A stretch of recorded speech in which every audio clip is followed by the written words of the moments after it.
Welcome to the Coast Podcast. I'm Emilie, a virtual assistant agency owner who left Amazon in 2019 to build my dream. And I'm Whitney, a freelance writer and communications consultant who never felt at home in a cube farm. We didn't see many people paving their own ways like we decided to, so we created this podcast to talk to others who were brave enough to pick a different path. Creatives, entrepreneurs, people doing their careers and their lives their way. Join us as we learn from them, get inspired, and show you beautiful paths less traveled. Not every road leads to the coast, but the ones that do come with a great view.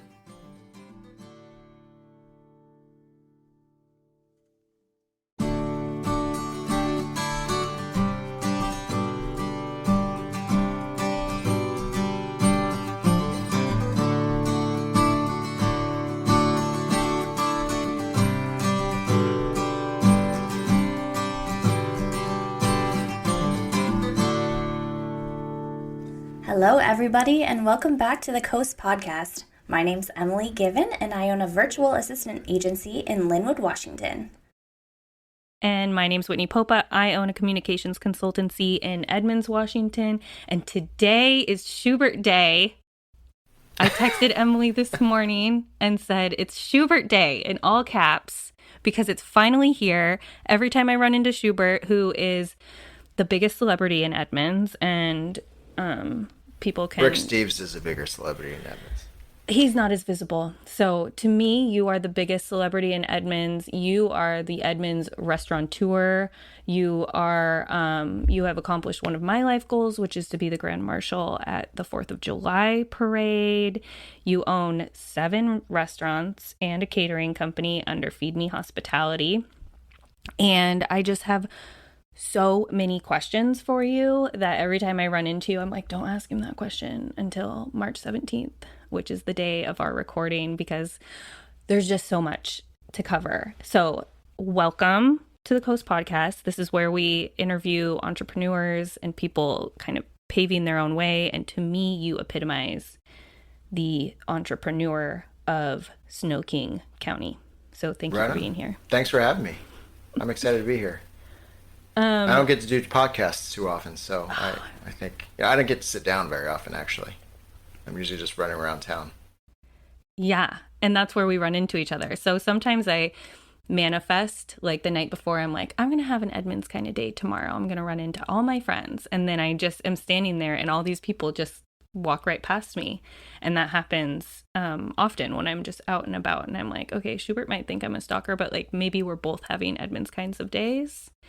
So what's cool about your companies too is that you have all these restaurants. Most of them are in the same area. You just opened Market in the Seattle Art Museum, downtown Seattle. So you're expanding, although like that's not my preference, but we can get into that.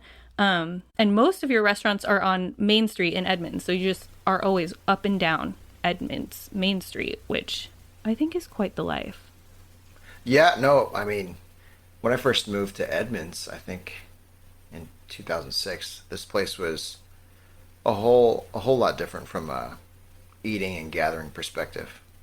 And I saw Main Street, and I'm like, oh, that's really cool little downtown area, but why is everyone closed at 8 p.m. all the time? And there was a few notable restaurants at the time, but being up and down Main Street is really cool. I mean, Bar Dojo starts at the top of Main Street, where it turns into 4 other streets, as they call it, 5 corners. Mm-hmm. And then the Edmonds Waterfront Center is basically at the base of Main Street. And in between, there's 3 restaurants we also own. So it's kind of neat that I didn't plan it out to be that way. It just happened. So you could literally draw a straight line down. You not only changed the eating scene in Edmonds, you changed the social scene as well, which is pretty cool. Like you said. I mean, I won't take credit for any of that, but I will attribute our success to people wanting to eat different types of foods all around town that didn't exist before. And our main focus was to bring to Edmonds what hadn't been before. And that started with Bar Dojo, the very unique type of Asian fusion restaurant that we now operate today. Yeah, so there's a few things I want to clarify. You have a great partner who is less visible than you are. My mom, she is always like, Yeah, so I kind of know Shubert because like my sorority sister is cousins with his business partner, which like doesn't count at all. Yeah. But you do have like an awesome team behind you and like a great partner in Andrew, right? Yeah, Andrew Leckie and both of our spouses, Mira and Sierra, they're all business owners. So we all own a quarter of this hospitality business. And Andrew deals a lot with the finances and the back end things that really matter to keep the business running. You know, we always joke that we're the yin to each other's yangs, but uh, I kind of like to spend the money. He's trying to save the money and keep me from spending all of it. And uh, so we're a nice balance. And he's also family. He's my wife's cousin, so it makes things. Also grew up in Edmonds. I did not grow up here. I moved to the greater Seattle area in 2004. So From he has where? some really deep roots. From San Jose, Okay. California. Both my wife are from there. Yeah, and that's something that I wanted to. So, what I told Emilie is like, you're going to have to reel me in because I get so far ahead. So, some of the investigation that I did prior to this to make sure that I was fully researched was I listened to our neighbor and friends because our kids were at the same preschool together and they're awesome. Like, I thought my husband and I were foodies, and they like are the ones who um they go to that Danish restaurant that is like super famous and they eat reindeer meat, the Gougets. Oh, They used to have a podcast. yeah. The And they Gouges, interviewed yes. you like years and years ago, and you gave your Yes. full breakdown of your history and how you even got into food, which is super interesting. So I don't want to let our audience not hear at least like the quick and dirty version of that, because I think it's really cool to hear like I was in San Jose and like didn't go down this path that I thought I was going to. And that's kind of like the whole ethos of our podcast. Like I thought I was going to go this way, and then I Yeah. went this other way and have been wildly successful in how I define it or whatever. Well, quick and dirty. I grew up, born and raised in the greater San Jose area, and being raised in Silicon Valley, you are probably going to become some kind of electrical computer or whatever engineer, because that's, high tech was really booming, obviously through our younger years when I was growing up there. And so got to community college, played a lot of water polo, did a lot of not studying, and didn't find my passion in anything other than just cooking and playing sports. And I was in prereqs for electrical engineering. I couldn't pass calculus too. So I said, forget this. I went to an advisor, and this is a testament to how a really good advisor can change the trajectory of your life through school and your future. And she's just plain asked me, what do you want to do, or what do you like to do? I said, well, I really love playing water polo, but I don't think I'll ever become an Olympic athlete, so I can't make money off that. And I really like to cook. She said, well, why don't you go to our sister community college, Mission College, and they have a culinary program you can get through for just under $2,000. I mean, education was so cheap in California back in the early 2000s, at $11 a unit. Could you imagine going to Edmonds Community College culinary program for $11 a unit? I mean, I believe it's between 40 and 60 now here. And that was it. I graduated in a year and a half and just started working in the industry. And I was working through the industry while I was going to school as a bartender slash waiter slash whatever I could do in the restaurants. And then shortly after, my high school sweetheart, now my wife, she was going to UW and graduated, and so I moved up, follow her up, and decided to start working in Seattle, and that's when my culinary career here in the greater Seattle area started. The rest is history, right? So, this is great. When you went to culinary school, what do you graduate with, like a bachelor's in culinary, or what does that look like? Culinary science, or is it a certificate program? Is it? I like to touch on this because everyone's educational background looks different, and I like to highlight that. So that's why I'm asking. Totally. A lot of hospitality professionals don't even go to culinary school. They just kind of learn through the process of working in restaurants and having that real life experience. And some people go all the way to the CIA, the Culinary Institute of America, or the CCA, the California Culinary Academy in San Francisco, and pay tens of thousands of dollars for this education, which teaches them how to basically run a restaurant and cook gourmet food. Our community college, Mission College, had this program at the time that was just hospitality management, and it had an emphasis in culinary arts, but it didn't have an associate degree for that. It wasn't quite there yet in the program building. Now it does. You can do both hospitality and culinary arts. So it's an associate of science and associate of arts for those degrees. And I basically got the associate of arts, I think, an AA degree in hospitality management. And, I helped build the foundation and the basics. And I remember Scott Brunson telling me, he's my professor there. He told me, or he told the whole class in the beginning, 75% of you will drop out within the first 6 weeks of this program because it's just not for you, and you're going to realize it's a lot more work than you want to do. Hospitality management and culinary arts really takes the passion and really wanting to be here to serve people, to work hours on end preparing this one dish so that you can see the smile on this person's face. And, also lucky to have great professors throughout my schooling. But yeah, I mean, if you look at my high school transcript, I graduated with a 2.0 GPA, and then I found something that I loved and graduated with 4.0 in hospitality management. So, oh my gosh, say that again. Say that again. That is just so valuable for people to hear. My parents both did that too. It's just so great to see, because we're raised, or the society tells us that we need to go to college, 4-year college, and get a degree and figure out what we want to do when we're 16, 17 years old, and then apply it. And it's so great and refreshing to hear somebody say, like, no, I didn't do well in school, and then I found something I love, and now I'm wildly successful. So this is wonderful. Thank you for sharing that.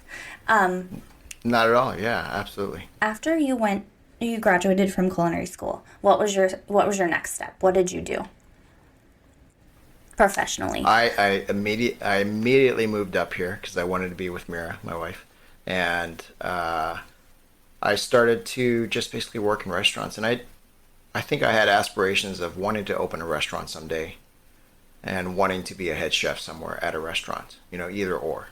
And it started by just finding the first serving job that I could. I actually walked into Piatti restaurant, and my friend Travis Rosenthal was the general manager there at the time. He now owns Tango, Rumba. He used to own Tango, and he owns Rumba now, and also Inside Passage, that new cool aquatic bar. Mm. And Agua Verde, he also owns that too. Now. So we boat up to that one, I think. Yeah, absolutely, really cool place. I came in asking for a management job right off the bat, and he's like, "Well, that's great. You have the ambition, but we hire from within, and we're happy to start you out as a server here, and you can work your way up, and let's see what you can do." And so that's what I did. I started as a server.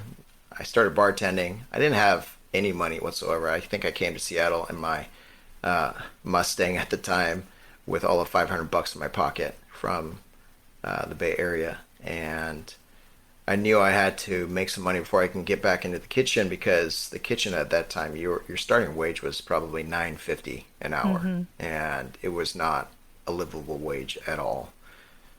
And so once I kind of got comfortable, I worked my way back in there and became a prep cook and a line cook, and eventually worked my way up to management, to being a sous chef at Piatti Restaurant. I have some questions about that specifically, how you had to kind of start as a server to make more money. I don't know if you listened to Roy Choi's interview with Dax Shepard recently. I'm obsessed with Roy Choi too. No, I haven't heard.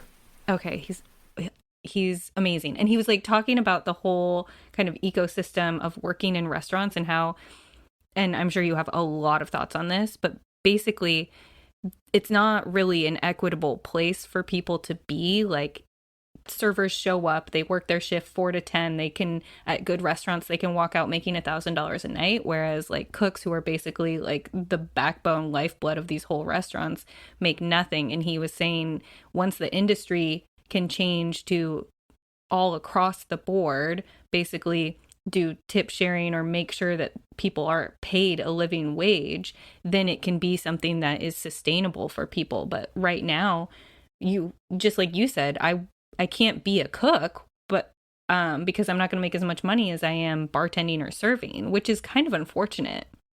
Not kind of, like really unfortunate. Mm-hmm. Yeah, no, it really hurt financially to move from at the time I was a bartender and then into the kitchen for $9.50 an hour, and I had to actually pick up another full-time job at this startup tech company here in Seattle doing data mining, and that just nearly destroyed my soul for the 6 months or less that I even worked there. I was able to buy a new car, which was cool, and then I immediately had to sell that car afterwards because I couldn't afford it without that second job. But I said, forget the car. I don't want to work a dead-end job that kind of just is not creative at all, and I'm literally a robot in front of a computer 40 hours a week. I actually, after going to work at 6 a.m., getting off at around 2, I was looking forward to just another 8 hours at the restaurant doing whatever. That's when I found that the hospitality industry really was my passion. That I could literally work an entire day at a desk job and just realize, oh, I really would just rather be here for another 80 hours. Who cares if I have to work for only $9.50 an hour? I'll just find another restaurant job, or I'll just keep working at this job and try to get some overtime, whatever. Did you have people in your life, sorry to interrupt, who told you that's not realistic? No, not really. I mean, my parents always wanted me to do well in school, and I remember my mom asking when I was very young, "Do you want to be a doctor someday and go to Stanford or something?" And I'm like, "I don't know what that is, but sure, you know." And Asian tiger parent style. I had those, I had family that always had those beliefs and aspired to being great by becoming a doctor, lawyer, or engineer, and those were my role models, at least, but they never really pressured me into doing all that stuff. And they kind of supported my, I guess, talents and my passions. They didn't really tell me that I shouldn't go to culinary school, or I shouldn't become a chef, or I shouldn't focus on this or that.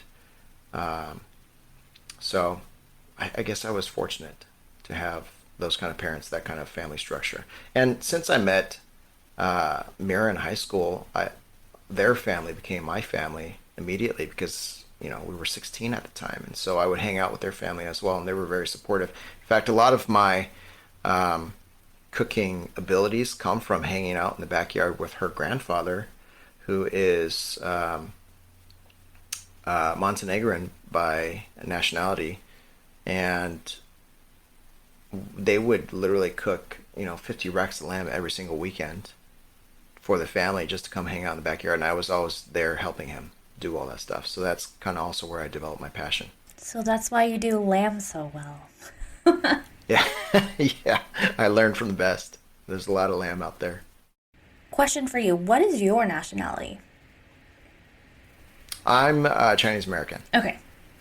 And I get asked, "Are you Korean?" all the time because of my high cheekbones. And my grandfather is from Shandong province, which is really close to Korea. So who knows? I might have some Korean blood in me, or vice versa. But yeah.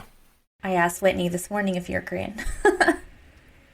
Oh yeah. Yeah. She's like, I don't know. I can be if you want me to. No, I'm Korean, so I just wondered. Okay. 안녕하세요. I'm adopted. But, okay. Yeah. Well, I don't. That's all I know. Yeah. Too, so. Same. Okay. So after you became a sous chef, which, let's clarify, Emilie thought was an assistant before you just said that it was management. So that's awesome that you told me that. I don't have a lot of knowledge of the cooking industry or hospitality industry other than like We watch Chopped. We like Chopped.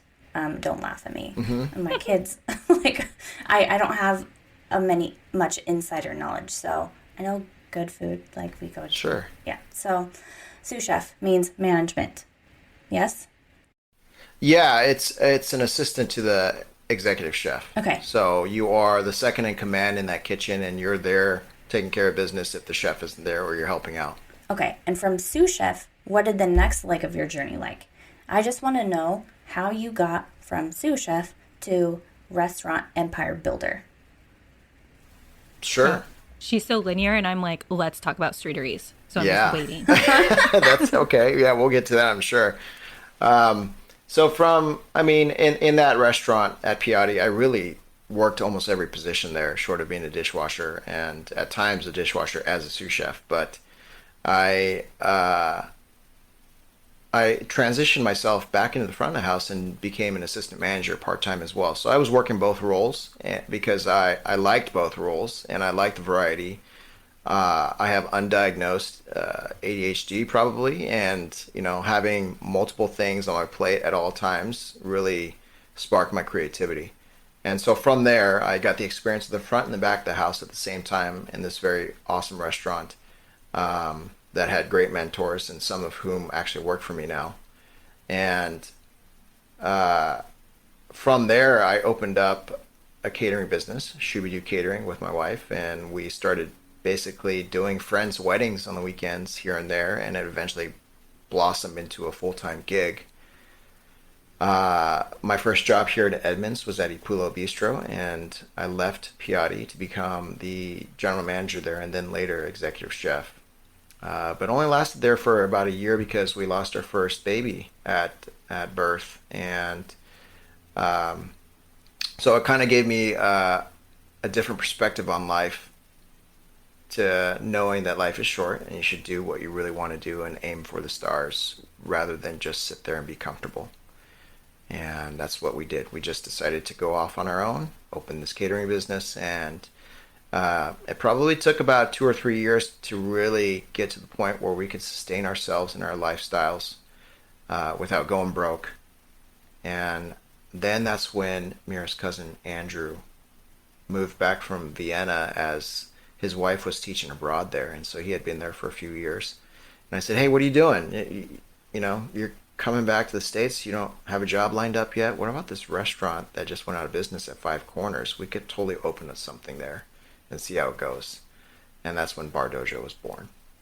So the short version of that was, there were some life-changing events that really made me jump into the unknown. And I think we really jumped and opened Bar Dojo in the bottom of the recession. We didn't know it was the bottom of the recession. We just knew the economy was horrible at that time. And that's probably why that restaurant before us went out of business. And so we said, well, hopefully the only way we can go from here is up. And we took the chance. His parents gave us a loan to start a business, and here we are today. I'm so excited about all of this, and I do want to recognize, I knew that about your daughter, and it's like so upsetting. I'm so sorry to hear that. And I have a similar story with my dad when he was diagnosed with brain cancer. That's when I was like, what am I doing sitting at this desk? Like, I need to start chasing after my dreams. So those life-altering events, like, I kind of wish that I hadn't been pushed with something like that. Like, I would obviously prefer that my dad was here, but I'm also happy that I'm following my dreams and that he would be proud of me. So it's those like kind of bittersweet things where it's like, okay, I'm glad, but also not. Like, you don't want to assign any joy to something so awful. It is bittersweet. Her name was Emilie Ho, and it was a very sad day right before Thanksgiving, but we decided to take a 3-week long European vacation to kind of get away from everybody that February after. And that's when things kind of clicked, and Mira got pregnant again. So with our daughter Daisy, we almost named her Florence because we feel like she was conceived in Florence at the time, and her short name would have been Floho. So we decided to go away from that. Yeah, maybe not. It ended up that she got named after her great grandmother, Daisy. So, but yeah, some life experiences really are the catalyst for the future. And you say your dad had been diagnosed with brain cancer. He's still with you, or is he? No, passed? he died. I think it was 20 months after he was diagnosed, because it's so aggressive. But Yeah. I was 25. It was Wow. not a good time in my life. I'm sure. I'm But sorry yeah. to hear that. Emilie has a similar story. I want to talk about your full circle moment with that, though, because I had a similar full circle moment, not to you, but like I like full circle moments where we were at Swedish a lot with him on First Hill and Cherry Hill, and I just remember being like, this is where the dad that I know is going to die. Like, that's where he got his first surgery. That's where he would get all his check-ins. And it's just like, as soon as he got that surgery, he was a different person. So that person that I knew was dead as of that moment. And I had to work a long time to accept that. But then I was walking around that hospital all the time seeing signs that said more babies born at Swedish. So I decided I would have my children at Swedish so that I wouldn't associate it with death. And both of my children, even though the second one we lived in Edmonds. So, it was a little bit of a hairy situation making sure that she was actually born on time in the hospital because my water broke in the parking garage. But I'm very glad that I made that decision, like in that moment of like, I'm seeing these signs and I am going to answer that call of like, I will have my babies at this hospital where I essentially lost my dad. And you opened Fire in the Feast in the former Ipulo location, which I feel like was divinely timed by your daughter bringing you back there. So I think that's like super cool, whether you believe in that stuff or not. You know, I was never really a believer until things like that would happen over and over again in my life. And 10 years to almost the day without even trying to open after the passing of my first daughter. So yeah, it was crazy. That was a crazy experience. And in the middle of a pandemic, nonetheless. I mean, I was not thinking that I would be opening a restaurant within a year of, March 2020 of the pandemic beginning. So, very interesting time, that's for sure. And you say, when you speak of brain cancer, I don't know if you knew that Andrew, like he also had brain cancer. He had a tumor removed. Mm-hmm. And he's a survivor and has been in remission for quite a while now. But he's a great supporter of the Seattle Brain Cancer Walk. And just for some information, this coming April, we're going to run another campaign through FeedMe Hospitality in support of that. And the A team, which is his team, in raising funds for brain cancer research. So stay tuned for that. Awesome. Yeah, my mom was all over that knowledge of Andrew. She dropped that on me. It went out of my brain. Now it's back in. I remember that now. And I'd love to be a part of it. We've participated in the past. It was too raw for me initially. But now it would be something that I would be interested in, especially because, and I don't know if he had the same surgeon, but the surgeon who operated on my dad is the one who I think had a big hand in starting it. He's also now passed from, I think, pancreatic cancer. Yes. Dr. Same Foltz. surgeon. He's amazing. Yeah, it was a sad day for Andrew, especially when he found out that he passed away from pancreatic cancer, and it was quick too. Mm-hmm. It came on, he was diagnosed, and he was gone within a few months, I think. Mm-hmm. But we're gonna make it, a positive experience and have an opening kind of silent auction / cocktail party. And he's done this before at Bar Dojo, and this year it'll be at Fire in the Feast, and we'll be selling chocolate truffles in support of brain cancer research, and all the proceeds will go to the A team and their fundraiser. And at the end, there's of course that walk in Seattle on May 1st, and that's usually a day that we all get together, kind of look forward to, and revel in the fact that we have a survivor on our hands here, Andrew. Yeah, cool. Hit me up. I want to play a bigger part in that. Totally, absolutely. And Emilie has a similar story of like starting her business because of a crazy life experience. Well, I just wanted to say, like, thanks for sharing about Mila, because I always, anyway, I almost died in childbirth too, and so did my son. So it's like a really big connecting moment when I hear that about other people that they have actually lost babies and gone through similar things. So and that sparked my entire business as well. Like, what am I doing? Life is so short. We almost, like, life is so precious. We almost lost it, and then you quickly pivot. You have to pivot because you just don't want to waste one more minute doing something so mundane that you don't love, that doesn't completely spark you with joy. So thank you for sharing, and yeah. And thank you for sharing. Thank you both for sharing. I mean, it's what brings us all together, though, our life experiences. And I keep emphasizing to my kids even that once you stop worrying about what other people think is the day that you become the person you want to be. And I think that might even be a Martin Luther King quote that someone recited to me a long time ago. So, we're all taught in school at least, sometimes to become a certain person and to go after a certain type of academics or future, when really we probably have that internal drive to do whatever we want to do all along, and it just takes that one life experience that really could almost have devastated you to realize that, oh, nope, this is not how I wanted to continue. I'd rather just go open restaurants and sit in an office for the rest of my life. Right. But now you kind of are sitting in an office.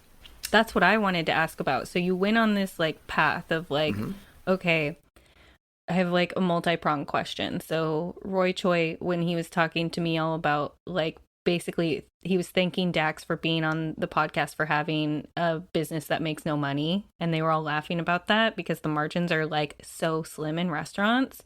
And then he was talking about Kogi and how the truck started everything, and I think about that with Shooby Doo catering, kind of starting something that's, I don't want to say it's, like, safer, but the overhead is lower, so it kind of preps you to be able to be like, okay, now I might take this really crazy step into opening a restaurant, because everybody knows that that's, like, most fail. I can't even remember, like, within the first 5 years, 80 or 90% fail.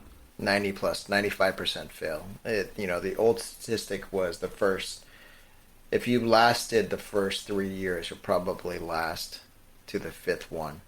But 95% fail. 75% of restaurants fail in the first 3 years, 95 in the first 5. Yeah. And then you have 7.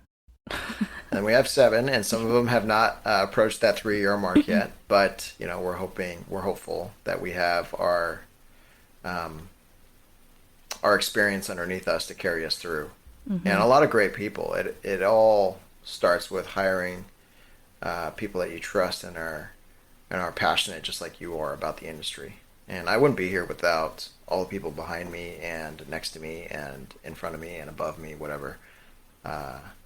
They're the ones that are also working day to day to make sure that this business thrives. And I can't take even 95% of the credit for all of it, because I'm just one person in a 300-person company now. Wow. And I might be it's that many. Yeah, at the peak of summer, we'll have probably up to 350 because of catering events and part-time workers for lots of weddings that start going on, starting about now, actually. And we kind of pare down to about 250 to 300 in the wintertime when it's a little slower and there's less outdoor dining, things like that. Speaking of outdoor dining, Whitney. Yeah. So it's interesting. Like, we didn't intend for it to be kind of Snohomish County, Edmonds centric, but we're just bringing all of our friends first here. And so there's been a lot of Edmonds people, and people who listen to the podcast are familiar with Edmonds. If they follow me, they know I'm just, like, such a fangirl. And recently, so what I'm most curious about in our conversation with you is, like, not only how you were thinking about your life as like, I wanted to cook and now I'm like this business owner. But on top of that, being this business owner, which I should have considered, has become inherently political in this little town that wanted you, but is also afraid of what it wanted. It kind of seems to me. And so for anybody who's unfamiliar, there's been a lot of like political drama in the past couple months that I got very involved in on Twitter. The city council going back and forth on keeping our streeteries, which were a response to the pandemic and people being able to dine, to feel safe outside and provide restaurants the opportunity to serve more people. I was actually really excited because last week we were out and I was having an Edmonds kind of day, and I ran into my cousin and her dogs in a street in the Santa Fe streetery.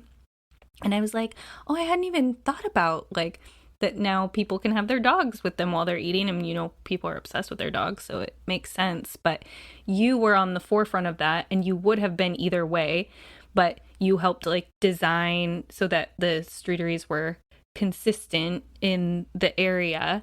And so you're running this, let's call it an empire. You're running this empire. You're super visible. You're coming up with all these cool new strategies to bring people into town, into your restaurants. The market is famous on TikTok from all of its lobster rolls. It was like the lowest performer, and now it's like taking everybody with it because the TikTok stars brought the lobster rolls with them and lines to Edmonds. And the old people, they don't like that. Older or less progressive crowd, I guess you would call it. So one of the questions that I wrote down in my notebook, like when I just had like, let me just flow these questions out of my body, like a couple months ago, I swear I wrote down all these questions, was how do you respond to the haters? Because your job has become so political, which is like, to me, that would be like frustrating. Like, I didn't expect this. I don't want this. Yeah, I mean, the best way to respond to the haters is not respond at all, to be honest, and to just carry on. And I had a lot of help with, you know, my psyche at the time. I was so taken back by all the negative attention I was getting from this certain group of people. And I can tell you that 90%, 95% of the people that live in this town really appreciated everything that we were doing during the pandemic and how creative we were. And it's just that small vocal minority that just, you know, yells a little louder and likes to get out there and isn't afraid of all this press, and it shines a bigger light on them and the things they have to say. So best way is to not respond and to carry on in a positive way. And the best way that I could have done is to keep being creative, like you know, putting together the Streeteries program, running campaigns like restaurants for retailers, and bringing such a big draw like Edmonds Oyster Fest to town. I mean, that's just our new business model, is to become our own best cheerleaders and to market ourselves in the most positive way possible that hopefully provides a positive impact to our neighbors, our retail neighbors, and our other restaurants in town that might benefit from the foot traffic that we drive through. But, you know, I try not to let that bring me down. I do a lot of extracurricular activities to decompress, like I play ice hockey and water polo, and that really helps my physical and mental well-being.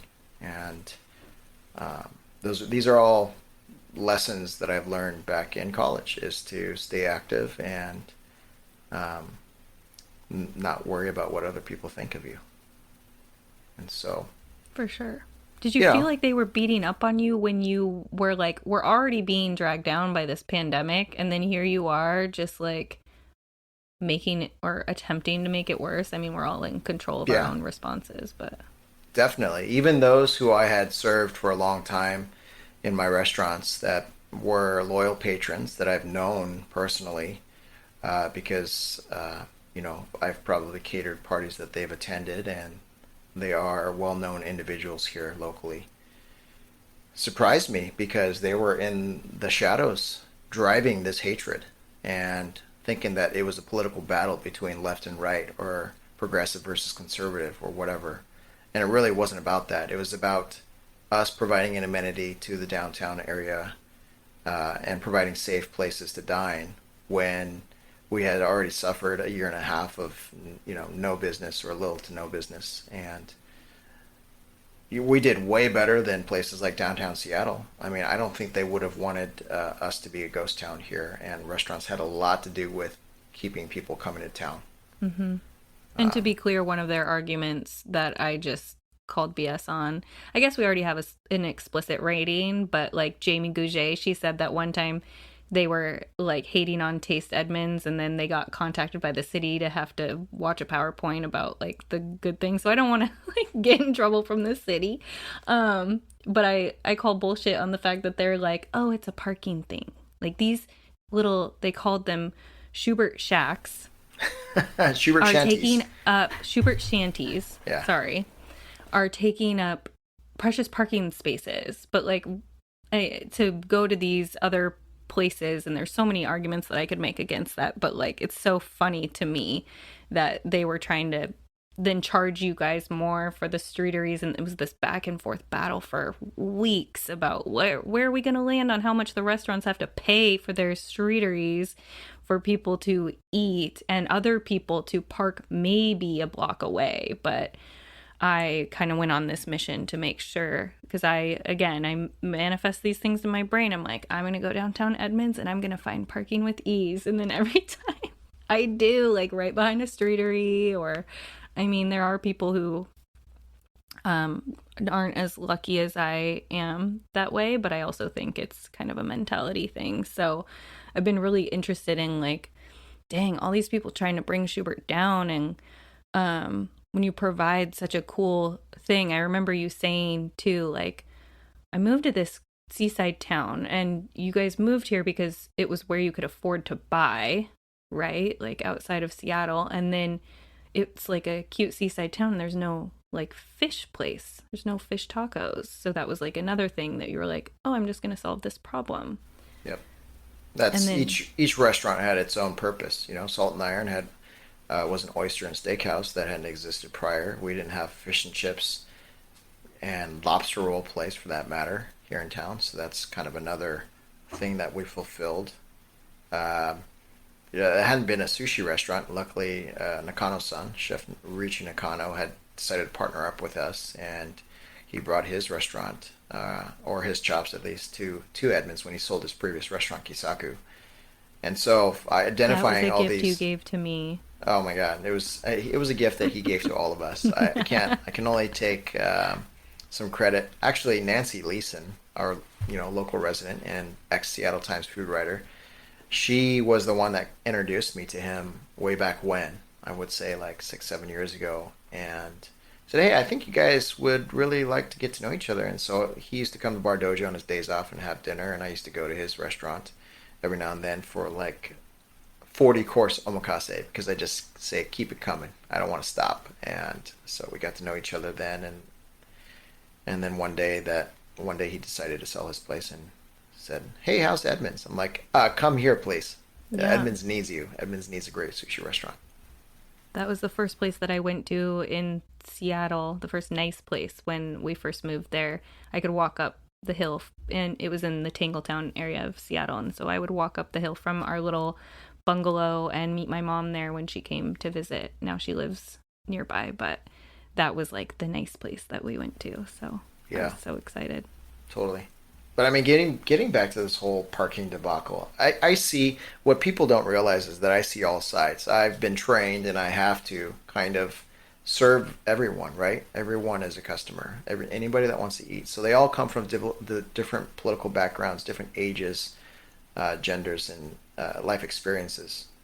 And I understand the argument of the older generation wanting to park closer to their destination and not having to walk as far because they may have some things preventing them from do so. And I also understand families that have little kids that also don't want to walk as far. I also understand that person that needs to buy this big thing from whatever furniture store doesn't want to have to haul that 4 blocks away. But the town of Edmonds has also grown to the point where you can't always predict that anymore. We're, I think, about 40 or 50,000 resident town. And before we were called Deadmans because no one would go out. No one would shop nearly as vigilantly locally, and we wouldn't bring the mass tourism that are probably primarily from Seattle into our day destination of downtown Edmonds. And we are that now. We've driven tourism. This is what the Chamber of Commerce and the City of Edmonds and Ed have been working towards, is to drive people to our core so that we can prosper economically by people buying in our town and not the town over, or at least supporting us in that way. So it's kind of, we want something to grow, but we also want to stifle at the same time. I get that there's probably the problem of overgrowth Sunday, and but right now I feel like we're in a nice, happy medium. Shubert parking garage is next. I'm just kidding. Yeah. Right. I mean, I have some ideas. I wanted to ask about, from all the negative attention, you also, I just think it's interesting people focus on that, the negatives, versus like all the good that you're doing in the community too. Can you elaborate more about the program you did with Edmonds School District in the pandemic? Sure. Yeah, I'm on the board of the Foundation for Edmonds School District, and I got elected to the board prior to the pandemic and was very new at all this board stuff. I had never been on a board of anything, and I knew I wanted to help make an impact. The board president, Deborah Brandy, actually went to my same high school in San Jose, Lynbrook High School. So we share similar background, just decades apart. But she knew I was interested in helping families, or I guess the educational process here in Edmonds. She knew I valued that because my wife's a teacher, and so is Andrew's wife, and we're very kind of in tune with what happens in the Edmonds School District. We all have kids that go there too. All 4 of our kids between the 2 families are schooled inside the Edmonds School District. So one of the big things I wanted to do was kind of help change the school food system, because I've seen the food there and it's not necessarily the best and it's not necessarily the healthiest. But I also understand that it comes from having a balanced budget and the price of food for families. And so the Foundation for Edmonds School District had this awesome program, Nourishing Network, that would bring in canned goods and sundries and even provide meals for students and their families that needed that help, who were food insecure. And so that kind of sparked my interest and was most of the reason why I joined. Now, fast forward into the beginning of the pandemic, when schools got shut down, everybody got sent home for school, and then there was no school lunches to be had anymore, because a lot of the times these kids, their only meal of the day was at lunch at school. And so that's when we worked really closely with them to create our community kitchen through FeedMe Hospitality. That was never a thing before. It was born from the pandemic and will forever last now within our business company, or our business plan. And we started preparing meals sponsored by people in the community to keep our workers working, to feed the food insecure, and to provide more resources for those within the foundation to kind of reach out to those families who needed things. And that, blossomed into us doing our own campaigns, like when we were actually able to have people come back and sit in the restaurants, or at least take out during the pandemic. And when all the students were on remote learning, we would provide really inexpensive $5 school lunches that they could order and take home back to their kids. There were a lot of families that were in pods, and they would also order like 6 lunches for the 6 kids that were in their pod at that time doing remote learning. And it was a great benefit to those parents that didn't have time to cook, because they were probably on Zoom the same time their kids were on Zoom, and they needed a quick meal that was A, healthy, and B, balanced, and 3, affordable. We made no money. Actually, we lost probably on all those meals, because we didn't serve crappy ingredients. But it was subsidized by people wanting to donate to that program and also come eat at our restaurants. The parents would subsequently probably buy fish and chips or a lobster roll or something like that. And this was ran primarily out of the market in Edmonds. And this was also shortly after that whole lobster roll TikTok craze where we had lines out the door. So we knew that restaurant was doing okay. It was sustaining itself. It was actually making some money. We wanted to give back to the community. And it ended up, helping our entire company stay afloat through the toughest parts of that shutdown period. And the toughest part of schooling. I knew a lot of families had trouble with, especially the younger kids having to do remote learning. I just got really excited because my son is starting kinder at Mira's school next year. So, I don't know. Oh, at Hazelwood? Yeah, what grade does she teach? She's actually a learning support teacher. Oh, okay. She teaches reading and assesses kids. She was a primary school teacher, so she, I think, has taught first, second, and third grade in the past. Oh, cool. Yeah, he's starting kindergarten next year But there. yeah, nice. Mrs. Ho gets around though. She's recognized by a lot of the students there, and they really love her because she just has that kind of warm personality that the kids just are really attracted to. I have a kids nutrition question. Okay. Like, how I have very strong feelings about kids menus and school lunches generally. So when I saw that program roll out, I was really excited. And I'm curious, like, as a person who works in food and has two young daughters who are going to school and having their brains nourished with information, and you're helping them have their bodies and brains nourished through food, like, what your general thoughts are on feeding kids and, like, helping them get full nutrition, and especially how that trickles down into your restaurants. Well, so I can tell you when we first opened Bar Dojo, our first brick and mortar, we were both we either were both about to have our babies. I think actually Daisy was born a month after we opened Bar Dojo, and Andrew's first daughter was born right before we opened. So we had young kids to begin with, and we said, hey, we're parents now, and we're going to be the ones bringing our own kids into restaurants soon. We need to make sure our kids' menu is, first of all, awesome and healthy and affordable enough that the parents would want to bring their kids there. And that was the beginning of basically our thought on how we feed children in our restaurants, let alone the school district. And to this day, every one of our kids' menus are pretty well sought after, especially by the kids. Kids will say, Mom, can you take me to Bar Dojo? And the parents are like, hey, yeah, I came because my kid wanted to come here again for the, chicken katsu or whatever. And so we intentionally made sure that these kids' menus were not just hamburger and french fries. I mean, we have that because that's sometimes what the kids want. But we also have, a shrimp rice bowl with steamed vegetables and teriyaki sauce and scratch made for that matter. That translated into us wanting to kind of be more involved in the food system at the Edmonds School District. And earlier on, or late last year, the school district had some labor issues with, not being able to find workers. And so we kind of subsidized some of their food and made them in our commercial kitchen.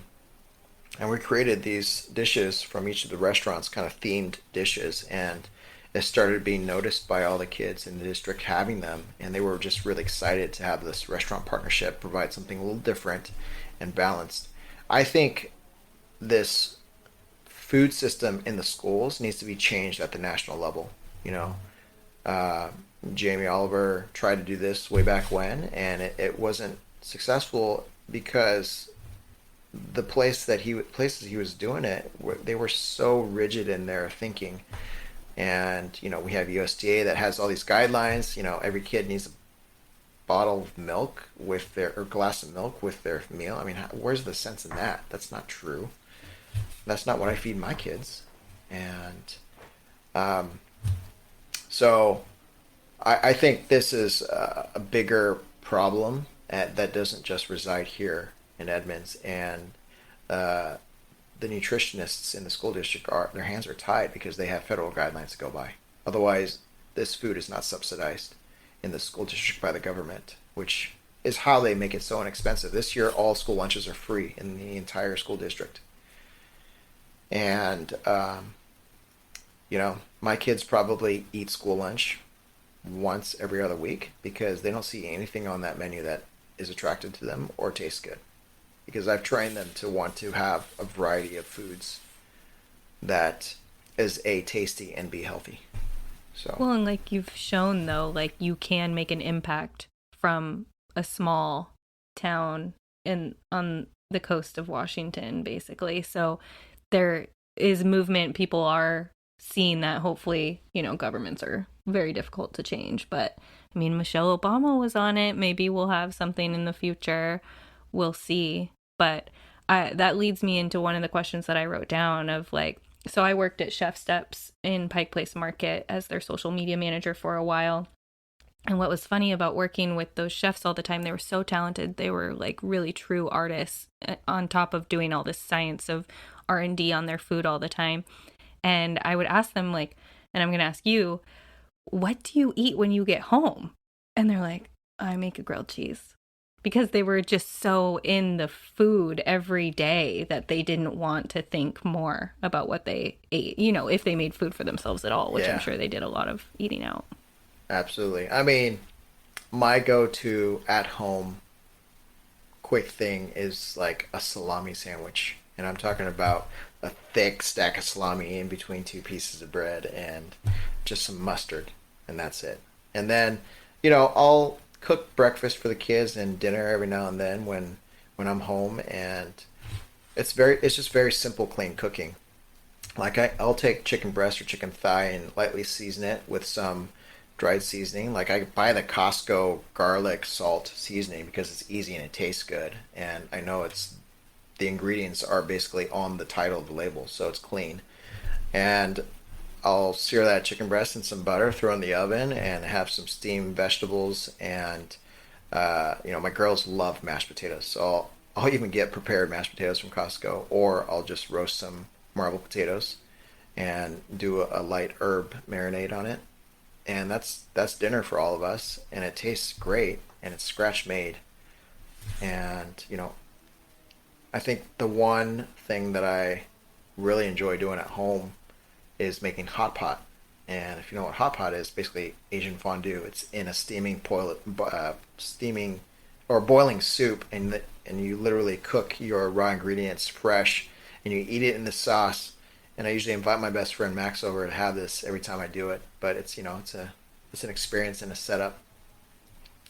But that those are the few things that we kind of eat when we're at home and not wanting to eat anything from work. I do get bored of seeing the same food all the time, and many chefs could tell you they all have a junk food vice. After work, they'd rather go to McDonald's, Taco Bell, KFC, whatever, Dick's Burgers, rather than eat what's already at work, even if it's like the most gourmet thing. Mm-hmm. And a very specific one too. Like the guys at Chef Steps had like a very specific cheap hot dog that they loved. Yeah, I can see that. I can totally see that. Where do you go on date night? Like, if you're going to go out to a restaurant, where are you going to go? Love that question. It depends. We used to go out before kids. We used to go out a lot, and we would go out to new places all the time. Facts. So there's not, yeah, I know. There's not just this one place that we would always go out. No kidding. And sometimes we'll go to my own restaurants, but a lot of times we'll be like, let's not go to our restaurant because I'm just going to be distracted the whole time. And somebody's going to ask me a question when I sit down or whatever. Let's go. No paparazzi. Let's go to No La Carta de paparazzi. Oaxaca. No paparazzi. Yeah, there you go. Let's go to La Carta de Oaxaca in Ballard and have some awesome Mexican food. Or lately, I think I don't know when the last time where the last place we went out to. We just did takeout from Bar Dojo last night. The kids love it, so a lot of the times it's just bringing stuff home. I'm getting that ahi cake for my birthday. I'm committed. Are I you? told everybody. Yeah, Chef Luis has really created a very unique birthday cake, and it's awesome. It's so awesome. And has he been there the whole time? He has pretty much, almost a year after we opened, he asked if I had a position for him, and he started as a line cook for me at Ipulo. And I said, yeah, do you want to be a chef someday of this restaurant? I think you have the chops for it, and we just need to get you up to speed on Asian cuisine. And look at him now. He's unstoppable. That guy creates. I haven't created a recipe in that restaurant for probably 4 or 5 years now. It's all his now. A lot of the base stuff, like that still exists there, is stuff that he and I created together, or stuff from my childhood, like my grandmother's recipes. But he has totally created this new cuisine, this new Chino Latino cuisine that does not exist in any other restaurant. You could not name another Asian fusion restaurant that creates the food at his caliber in his style. So we're very lucky to have him. Yeah. I hope we don't go viral, because I don't want other people taking over Bar Dojo. Well, my wife's in there yesterday, and the general manager was telling her, like, all they do now is turn people away. Like, That's what they tried to do to us. Yeah, there's not enough Like seats at 4 in that p.m. on a place. Tuesday. We tried to go. It's busy every day now. And Yeah. We tried to go at the beginning of the pandemic because I'm like, let's support a local business. Like, they need our business. And we walked in there, like, 2-hour wait. I'm like, okay. They're doing great. That's awesome. I still haven't been there. They're doing great. Wow, you can't get in. I can't get in. Now you know Should I somebody name that can get drop you a you? reservation. Should I so name drop you? you should get a reservation and Yes, plan ahead, I because will. that's basically what you have to do now. Even for happy hour, you need a reservation. Yeah. Yeah, we were there for happy hour on a Tuesday, and we assured them that we would only be there like 45 minutes, because our kids, they don't have much. And they had that outside patio during this last summer. It really helped their capacity, but that won't happen again, unfortunately. It's it was a temporary thing. So it just goes to show that they kind of need a bigger space someday, if that ever becomes an opportunity. But they're doing great where they are. It's fulfilling a neighborhood gem that was not there before, because there's not really many restaurants in that immediate vicinity, and there's so many people that live right there that could totally walk to that restaurant, and that's exactly what they're doing. Yeah, I hear that a lot. Yeah. We're over our time already, which thank you for giving us so much time. And we do have these questions that we end on that we call rapid fires that are not rapid. Yeah. And so we want to ask you those because it says a lot about a person, their answers to these. Okay, Sure. Let's go in a weird order because we're predictable. Should we even ask the meal question? I guess, yeah. Yeah. Okay. Yeah, of course. What would your last meal be on this entire earth? What would you... Bucket of fried chicken. Oh, yeah, you love fried chicken. That's so good. From where, though? Yeah. I get a lot of hate for this, but I wouldn't mind a bucket of original recipe KFC as my last meal. It is really my favorite chicken. And you did say that every chef has their fast food vice, so here you go. Yep. That's That pretty... is my fast food vice. That is Doesn't mean great. I don't like the Popeyes of the world, or I even like Winco fried chicken. Their fried chicken is really good. Well, Winco's on a whole other level. They pizza sticks. I mean, come on. The key is their pressure fryer every fried chicken place. There's this really good fried chicken place in Skycomish. We have a cabin up there near Stevens Pass, and it's at the Whistling Post, this little 100-year-old bar, but they make some of the best fried chicken I've ever had. Just real chicken, lightly dredged, and raw potatoes cut into wedges in a pressure fryer. And you have half chicken and JoJo's for $12. Yeah, JoJo's are a love language for me, for sure. So good. So good. And I don't Fried think they're chicken. common outside of like this area. I talk about JoJo's to people not from here. They don't know what a JoJo is. Yeah, don't, they probably live under a rock then. I mean, who doesn't know what a JoJo is? Yeah. Are you familiar with Vaughn's? I am. I haven't been yet. Oh, it's really good. It's on my list. Yeah. Yeah. Yeah. Ooh, I want to know what that list is. I want to know I what have Schubert's a list long is. list in my phone. Oh, I do too. I It haven't has been like 300 spots on it. haven't sent yet either. Oh, it's good. I've heard mixed. Yeah. Well, I mean, I think it depends on the day sometimes. Yeah. You know the story there? That, Mm-hmm. yeah, I yeah, do. yeah. The husband that used to own the Zeus with. Yes. And then His she ex-wife, said, yeah. you take the recipe or the name. And he's like, I'm taking the recipe. So smart. I'm looking forward to trying that someday. Yeah, it's good. Okay. What is the best business purchase that you've made in the last 6 months under $100? People cheat on this number all the time, but Man, I don't know. That's a hard question. Boy. Let's see. Under $100. The screws for your extended streetery over the market. Oh man, if only that They probably weigh more than $100. probably. That is really hard. I buy so many things on a daily basis throughout the company. I don't know, give me an example of what someone has said. random things. I was going to say like a milk frother because it makes their day better. Or like a ring Or a light. whiteboard Yeah, so many. for their to-do list. She's another monitor for my desktop, I guess. That's smart. It was almost $100. I do work at my desk a lot more than I used to, and but yeah, that's the first thing that would come to mind. Okay. My husband is going to be so disappointed to hear that you bought a cheap monitor, though. I did buy a cheap monitor, but I have 4 of them, so Oh, Okay. Well, That's fair. it's one of 4. We are a fairly tech savvy company, growing up in the Silicon Valley and being a electrical engineer in prereq. Do have to tell you this. So I tell him, my husband's name is Ross. He listens to every episode. He's our biggest fan. He's amazing. Big foodie, big cook. As you know, he points out every time we're at the market, he's like, look at those Sonos speakers. Like, Shubert knows what's up. And he's like, wow, how did he attach them? And like, does he think that's a liability? And he's like very impressed with your tech, which says a lot, because sometimes I have to tell him I need a feedback free day because he just loves his feedback. And so when it's super positive like that, I have to pass it on. Is he in tech?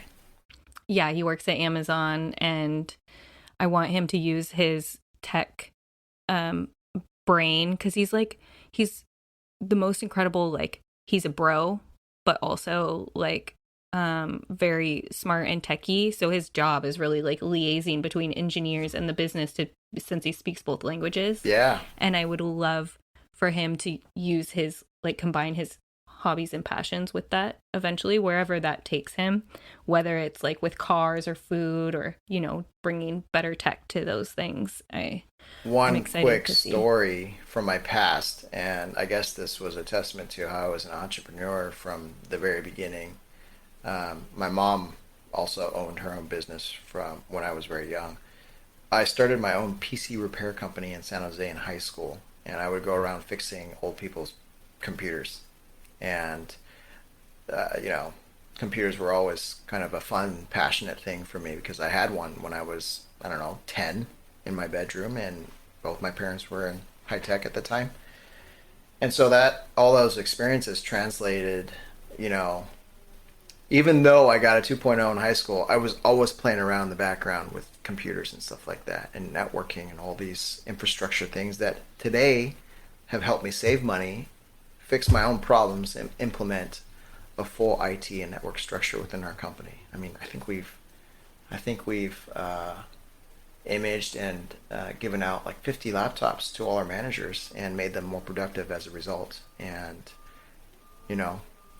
take care of our own internet security and all the other things that are involved in providing the guests with the greatest experience, like having Sonos speakers and not having to run wires everywhere and having the Wi-Fi network to support it. So it's been fun. It's, like I said, I have severe undiagnosed ADHD. If I can do a lot of little things and be um, a master of none, then I'm happy.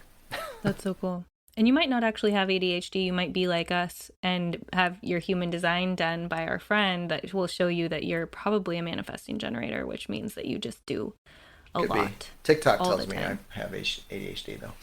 TikTok tells me I Same. have everything is a trauma response. Yeah, So. right. Tell us about a book you read or a podcast you listened to that recently changed the way you're thinking about your life or your business. So, funny thing, I don't read very many books, if any at all, and I don't listen to podcasts very often.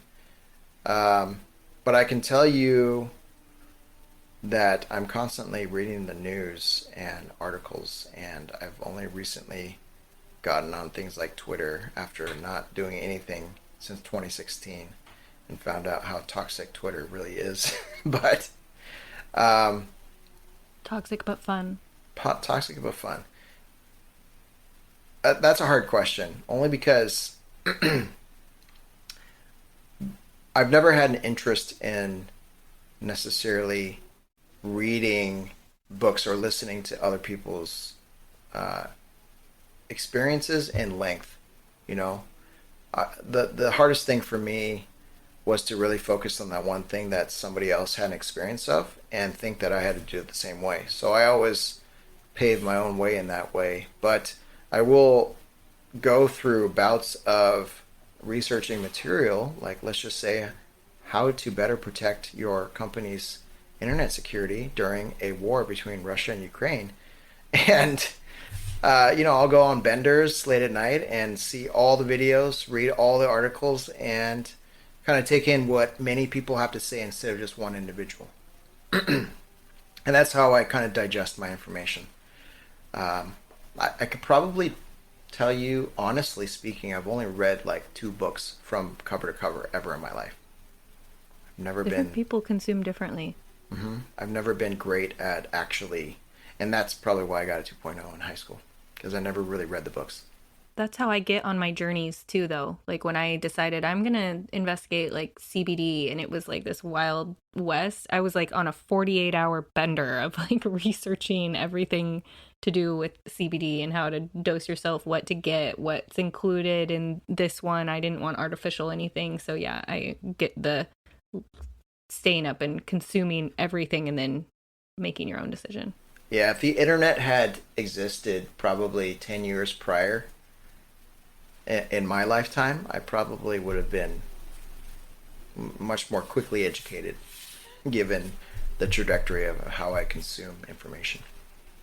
So it's going to be really interesting to see how education evolves, like traditional education, because as a person who really bought into it and was like 4.0, magna cum laude, all of that, I don't even think that I care if my kids go to college, not for the educational bit, maybe socially, but I don't think that I think that it sets us up to be mediocre.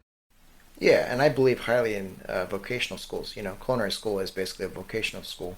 But if you have a specific talent that you want to kind of build on, it should be focused on in school instead of being an afterthought. Oh, I couldn't get into this university, so I'm just going to go to vocational school instead.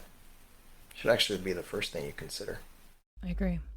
What are you proudest of in your business right now?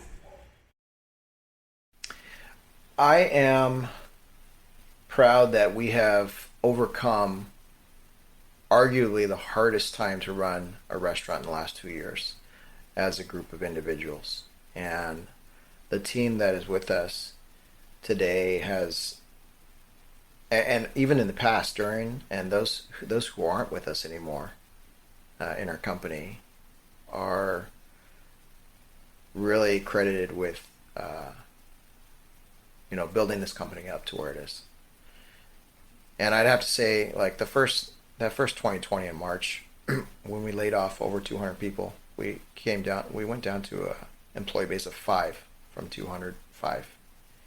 Yeah, that was devastating. And to see us back up to 300 employees is just amazing. And we have a group of executives now at FeedMe Hospitality of 7 employees that run the business as a whole, and each one of them has their own job duties like finance or HR or operations, things like that, culinary. And I'm just amazed that we are here today because of the perseverance of staying active instead of becoming dormant during that period of time, and everybody really wanting to pull together and do better, even though it was such a hard time to do anything at all. And I think, a lot of that has to do with how Andrew and I hire. We really screen the individuals that come in and see if their values align with us. And we really try to take care of them in the best way possible. I mean, our executive team has things that most restaurant companies don't, is unlimited PTO, so that they could take care of their family and friends during the pandemic. Their schedules are far less flexible than anybody else because they have to manage 7 units at one time, and so their work hours vary. Instead of being in a restaurant, knowing your schedule and just doing whatever's within those 4 walls.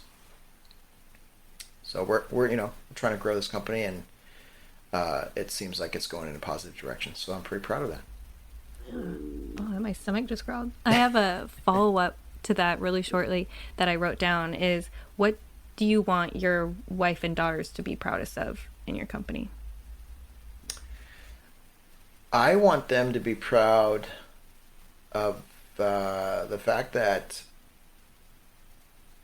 I wasn't just another restaurant owner or chef that kind of worked through the first 10 to 15 years of my kids' lives. And that's something that I saw over and over again as a common denominator of, starting way back from culinary school, is seeing these people work in the restaurant and not being able to visit with their family, not having enough means to do so, because they would just be so focused on their job and not be able to step away. I want to be able to take them on vacations. I want to be able to see them grow up. I want to be able to go see their sporting activities on the weekends. And not everybody has that luxury, but I am proud because I've created that luxury for our group of owners, and we're able to participate in the lives of our families. And I try to let that trickle down to everybody else that works in this industry. It doesn't always work for everybody, unfortunately, and the only thing you can do is just keep working towards that ideal. It is a utopia for everybody to be able to do that, and utopias don't really exist. They're just an idea to work towards. I think we're all working towards them, though.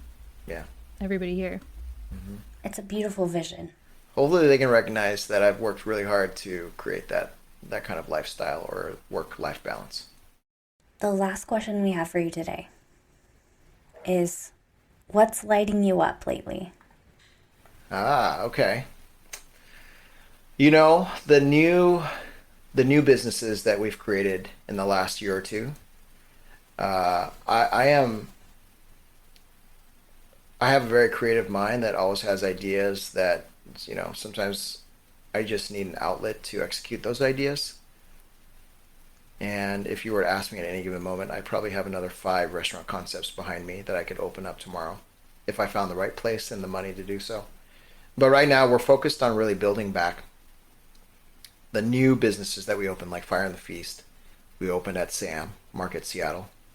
We opened Shooby Doo Catering at the Sam Properties, Olympic Sculpture Park, Seattle Asian Art Museum, and Seattle Art Museum.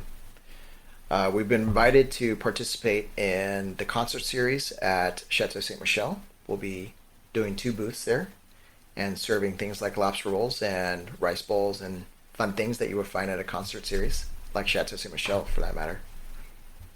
And then we're about to hit our probably busiest catering season ever in the history of our company, because all those individuals that wanted to host their wedding over the last 2 years are booking now and for next year as well. And we have a really strong team behind us. Shooby Doo was our first company, and Shooby Doo will always be our last company because it's where it all began. And today our company is so much stronger than it was even 5 years ago in its best growth period, because of us staying active, of us really seeing what we were missing over the last few years and building our team up to be a huge powerhouse. I don't know if you saw on some of our last posts on Instagram at Shooby Doo Catering, we have everyone we possibly need to be successful in running our 500 event a year schedule now. And I think that's what I'm most excited about, is to see where our reach goes to next. And primarily in Edmonds. Right. And the nice thing about catering I'm is excited too. we're kind of around the greater Puget Sound area. The nature of catering is not always in one place, and it really keeps things fresh. So while our brick and mortars are primarily in Edmonds, which makes things easier to operate and grow, we get to reach outside of Edmonds temporarily at special events all over the Puget Sound area and meet these new people, do new things. Not every menu, there's no one menu at any catering event that's ever the same. And we're really excited to see where that takes us. But, downtown Seattle will hopefully return to some kind of normalcy with Pike Place having more tourism after all these mandates have been lifted, and Fire and the Feast will probably see a really nice summer, as this will be the second summer they've been through. But when we opened that place almost a year and a half ago, it was right before the shutdown, the second shutdown, during Thanksgiving. The governor had shut us down again to no inside dining. So that was really hard, was to be prepared to open at half capacity and then be told, no, sorry, you can't have any capacity again. And so that was like takeout for the first 3 months of opening a new restaurant. And so it's just getting its feet underneath it. I mean, we see the success of Bar Dojo and it being open for almost 10 years.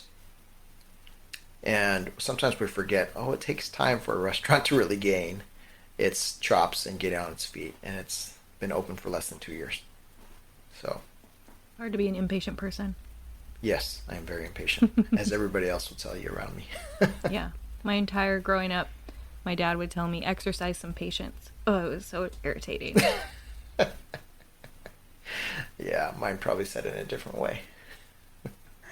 Well, thank you so much for taking the time today, Shubert. It has been really great getting to know you, and I hope that I bump into you in the future for absolutely. sure. I'm going to make a sure we reservation will. at Bar Dojo. Yes, right? I'm just constantly walking up and down Main Street, so you'll find me.